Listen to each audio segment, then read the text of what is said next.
You might be wondering if a Snapchat user will know if you blocked them, so in this video, I'm gonna tackle on whether or not someone will know if you block them on Snapchat. Without further ado, let's get started.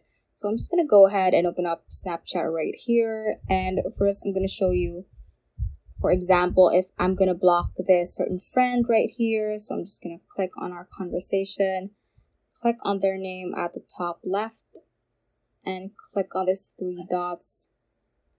Click on manage friendship, and for example, I'm gonna block this friend. So just click on block like that. So the answer is actually no. They will not know if you block them on Snapchat. So basically what would happen would be you are still gonna be on their friends list, but not on your friends list.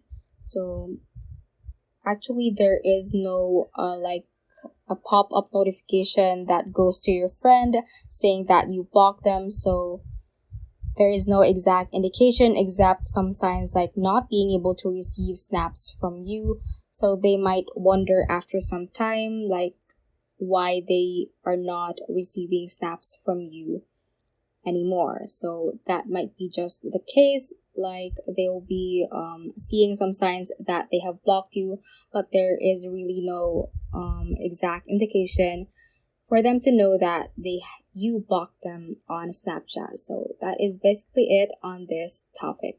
So that ends this tutorial. I hope this video helped you out. If it did, don't forget to like the video and subscribe to the channel. Feel free to comment any questions you may have as well. So that is all for today, and have a great day.